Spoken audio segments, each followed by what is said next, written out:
Sini saya akan menyampaikan materi tentang latar belakang Perang Dingin dan juga faktor utamanya.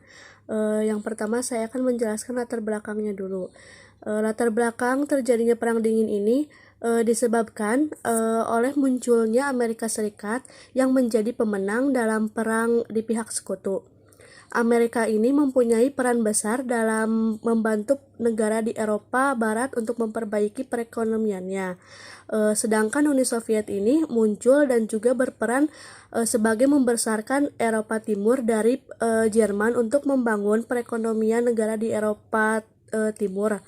Uni Soviet meluaskan pengaruhnya dengan mensponsori adanya perebutan kekuasaan dengan masuk pemerintahan komunis Uni Soviet.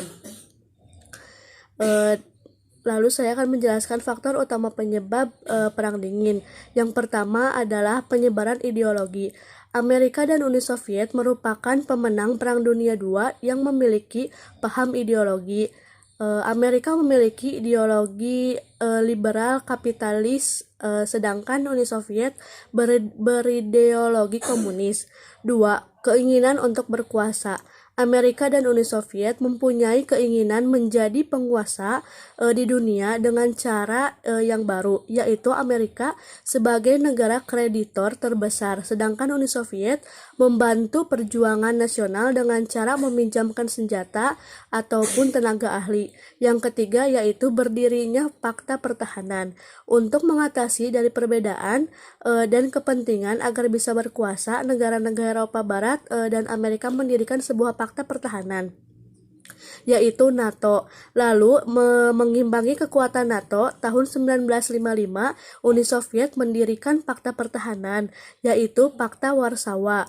Berdirinya kedua fakta ini muncul rasa saling curiga dan ketidakpercayaan antar blok.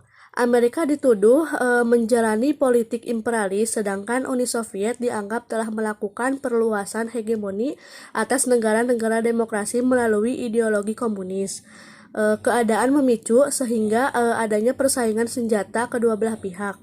Assalamualaikum warahmatullahi wabarakatuh. Perkenalkan, sebelumnya nama saya Bambang Yogi Sal Pratama. Di sini saya akan menyampaikan materi tentang Perang Dingin.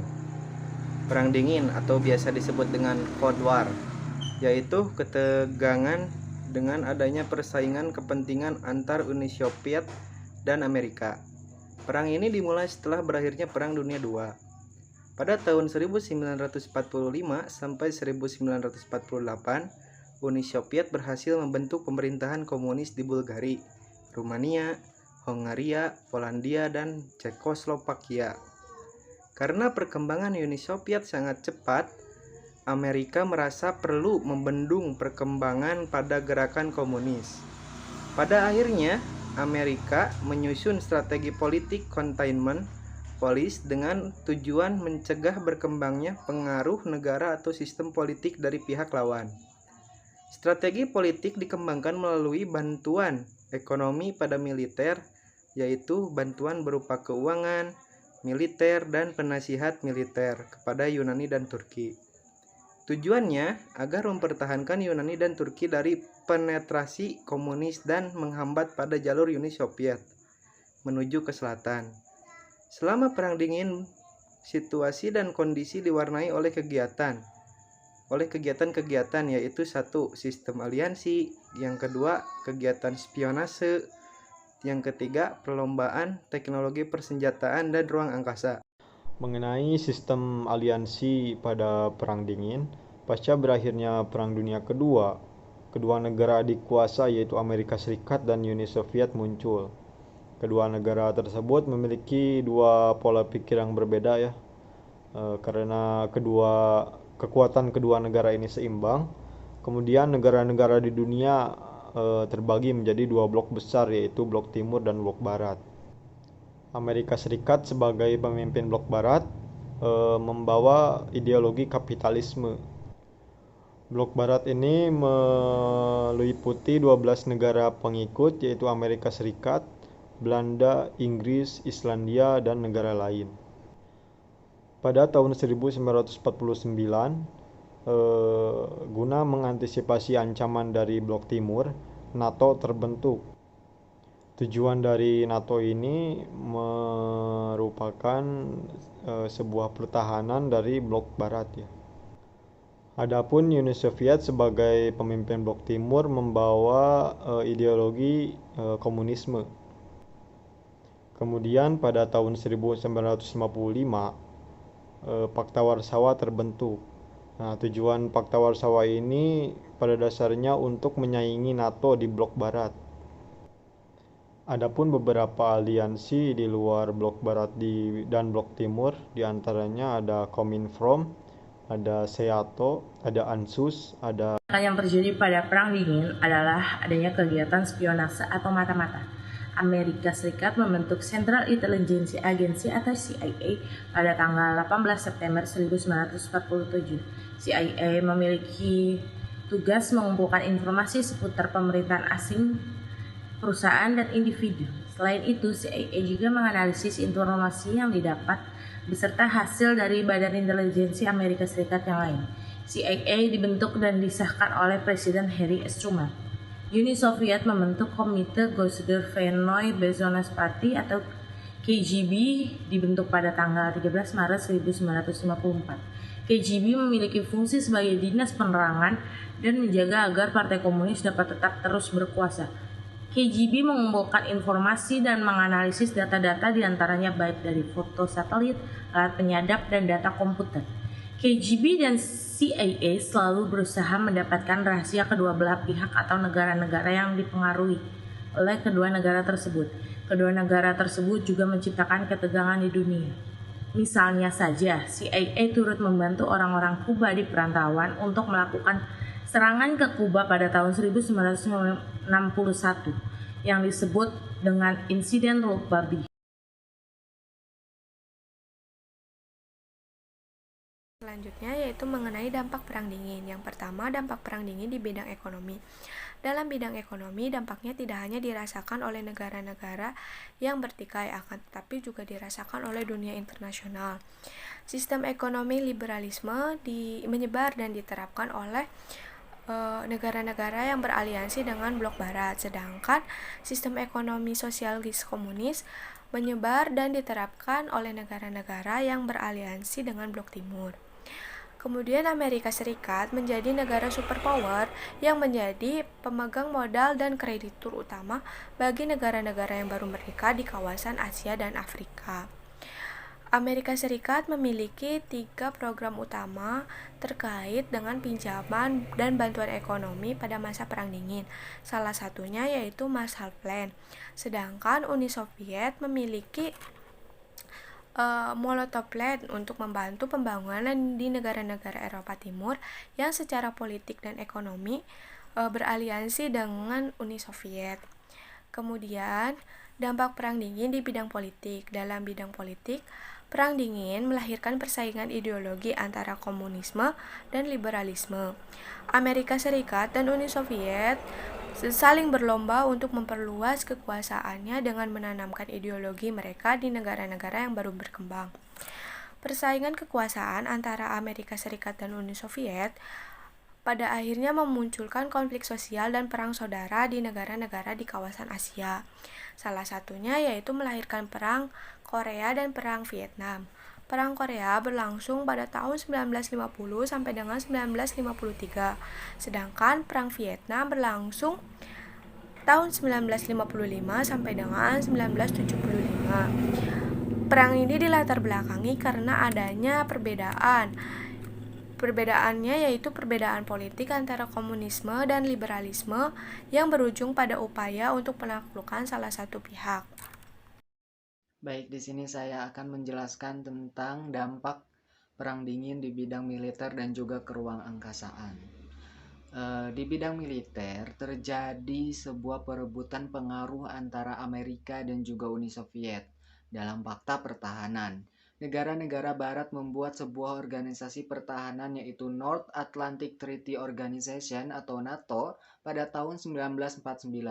Di Asia Tenggara dibentuknya Asia Treaty Organization atau SEATO pada tahun 1954 yang didominasi oleh negara-negara barat. Di sini Uni Soviet dengan negara-negara yang ada di blok timur menciptakan fakta yang bernama Fakta Warsawa pada tahun 1955. Selain itu, pada Perang Dingin ini juga senjata nuklir mulai berkembang dengan pesat. Sedangkan di bidang ruang angkasa, bila kita perhatikan secara tidak langsung, Perang Dingin ini memberikan pengaruh terhadap perkembangan ilmu tentang keruang angkasaan. Hal ini diawali oleh Uni Soviet yang meluncurkan pesawat Sputnik 1 dan Sputnik 2, diikuti oleh Amerika yang meluncurkan pesawat Explorer 1 dan Explorer 2, Discovery dan Vanguard. Di sini kedua negara ini saling menunjukkan kelebihannya dalam meluncurkan sejumlah astronot seperti Uni Soviet yang meluncurkan kosmonotnya yaitu German Stefanovic Titov dan Amerika yang meluncurkan John Hagelin dengan pesawat Friendship 7. Oke, baik, di sini saya akan menjelaskan mengenai Perang Dingin dalam bidang sosial, budaya, dan teknologi. Untuk yang pertama itu ada dampak Perang Dingin dalam bidang sosial budaya. Nah, jadi dampak yang pertama itu mulai menyebarnya isu-isu mengenai hak asasi manusia. Jadi pada saat itu masyarakat dunia mulai trauma dengan adanya perang-perang yang terjadi pada saat itu. Nah, selanjutnya mulai diakuinya undang-undang mengenai hak asasi manusia yang didukung oleh rakyat. Ya, karena rakyat pada saat itu mulai sudah trauma dengan perang-perang yang terjadi pada saat itu juga. Nah, dengan berdirinya hak asasi manusia ini, rakyat semakin percaya mengenai demokrasi dan berkurangnya penindasan terhadap kaum-kaum yang lemah. Seperti itu. Selanjutnya itu ada dampak Perang Dingin dalam bidang teknologi. Nah, teknologi biasanya pada saat zaman perang itu tidak jauh kaitannya dengan kegiatan kemiliteran untuk kepentingan perang, udah gitu. Selanjutnya, pemerintah rela mengeluarkan dana yang banyak untuk kemajuan ilmu pengetahuan dan teknologi di negaranya masing-masing. Jadi mereka tuh berlomba-lomba gitu untuk memajukan ilmu pengetahuan dan teknologi di negaranya mereka. Kemudian banyak berbagai disiplin ilmu yang mempelajari tentang dampak sains pada masyarakat. Kemudian teknologi modern merupakan kepentingan nasional, bukan perorangan. Jadi teknologi yang modern untuk kemajuan negara itu benar-benar diutamakan gitu di negara, bukan perorangan. Selanjutnya itu adanya tujuan untuk memproduksi barang yang lebih banyak dari sebelumnya. Materi selanjutnya akan disampaikan oleh saya mengenai berakhirnya Perang Dingin. Perang Dingin yang berakhir pada awal abad ke-19 ditandai dengan kekalahan komunisme yang dibawakan oleh Uni Soviet karena adanya perubahan kebijakan yang dilakukan oleh pemerintahan Gorbachev pada masa itu. Yang pertama, pertimbangan kembali perlombaan senjata karena teknologi yang dimiliki oleh Uni Soviet dinilai kalah daripada teknologi yang dimiliki oleh Barat yang sudah canggih dan lebih maju. Yang kedua, perlombaan senjata tersebut membutuhkan anggaran biaya yang sangat besar, sedangkan keadaan domestik di Uni Soviet sedang tidak memadai. Adanya perubahan-perubahan kebijakan tersebut juga dilatar belakangi karena adanya taktik dari Barat untuk mempengaruhi Uni Soviet dalam berbagai bidang. Di antaranya adalah bidang ekonomi dengan adanya pemberian kredit, perdagangan, joint venture, dan juga partisipasi Uni Soviet dalam IMF dan GAAT. Dalam bidang politik, dengan cara pemberian dukungan dan juga pengakuan terhadap pemerintahan Gorbachev sendiri. Dalam bidang budaya, terjalinnya komunikasi lewat media dan pers terhadap Uni Soviet. Dalam bidang pendidikan, adanya beasiswa yang diberikan kepada pelajar Uni Soviet untuk belajar di AS mengenai ilmu-ilmu sosial dan juga hak asasi. Budaya-budaya Barat yang dibawa oleh arus teknologi dan informasi yang sangat cepat menyebabkan banyak sekali negara di Eropa Timur yang ingin membebaskan diri dari sentralisasi komunis Uni Soviet, termasuk di dalam Uni Soviet sendiri.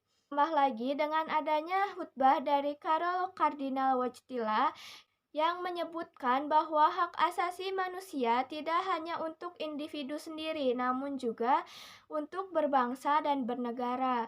Oleh karena itu, muncullah semangat-semangat pembebasan dari sentralisasi komunisme Uni Soviet di negara-negara lain. Di sini saya akan menjelaskan mengenai dampak berakhirnya dari Perang Dingin. Berakhirnya Perang Dingin ini tentunya memberi dampak bagi perubahan dunia. Perubahan tersebut terjadi pada negara Eropa Timur, Rusia, dan juga Jerman dalam bidang politik dan ekonomi dunia.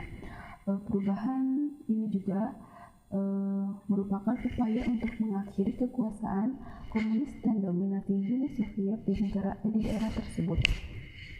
Dampak perubahan dari Perang Dingin juga ditandai dengan berdirinya lembaga-lembaga seperti Group of Seven yang terdiri dari negara Prancis, Jerman Barat, Jepang, Inggris, Amerika Serikat, Kanada, dan juga Italia yang bergabung untuk memecahkan masalah ekonomi dunia. Kemudian ada juga lembaga yaitu European Union, yaitu suatu bentuk kerjasama dalam bidang ekonomi antar negara Eropa Barat. Selain kedua lembaga tersebut, ada juga lembaga gerakan non-blok, AFES, dan juga OKAI. Setelah berakhirnya Perang Dingin ini, mengakhiri juga sistem hubungan internasional bipolar, yaitu yang melibatkan dua blok, yaitu blok barat dan juga blok timur, yang berubah menjadi sistem multipolar, yaitu yang mengalihkan sistem persaingan yang bernuansa militer ke persaingan ekonomi gitu antar negara-negara di dunia, dan juga mengubah isu-isu hubungan internasional dari politik atau isu-isu yang berhubungan dengan politik dan keamanan menjadi law politik, yaitu seperti isu tentang terorisme, hak asasi manusia, tentang ekonomi, dan juga tentang lingkungan. Nah, setelah tidak terbagi atas blok timur dan blok barat, akan tetapi muncullah suatu kelompok, yaitu dua kelompok, kelompok utara dan juga kelompok selatan. Kelompok utara ini sendiri merupakan kelompok negara industri maju yang memiliki teknologi canggih serta produksi industri yang meningkat. Kelompok utara ini terdiri dari negara Kanada, Amerika Serikat, Prancis, Inggris, Jerman Barat, Italia, dan Jepang. Sedangkan kelompok selatan ini merupakan suatu negara yang sedang mengalami perkembangan atau masa berkembang, yaitu meliputi negara Asia, Amerika, dan juga Amerika Latin. Nah, secara ekonomi, negara kelompok selatan ini memiliki ekonomi yang lemah dan hanya mengandalkan hidupnya dari bidang pertanian. Negara utara ini cenderung lebih memaksakan pada pembangunan mereka terhadap negara-negara di bagian selatan. Mereka mengeluarkan suatu program, yaitu program penyelesaian terstruktur atau struktur adjustment program atau SAP. Dengan adanya program ini tentunya akan menekankan kegiatan ekonomi serta mengurangi subsidi pemerintahan ekonomi secara pabrik. Program ini juga mengakibatkan rakyat semakin miskin. Contohnya itu di negara Afrika dan juga Amerika Latin. Nah, dengan adanya program ini banyak sekali terjadi konflik dan juga pertentangan. Kemudian dilakukan upaya untuk mengatasi pertentangan dan konflik tersebut agar tidak semakin parah, yaitu diadakannya dialog utara selatan yang mulai dipopulerkan sejak dilangsungkannya konferensi kerjasama ekonomi internasional tingkat menteri pertama di Paris, di Prancis pada tahun 1975. Tujuan dari konferensi ini yaitu untuk mencari kesepakatan dan mengubah hubungan antar negara-negara industri yang kaya dengan negara-negara yang berkembang.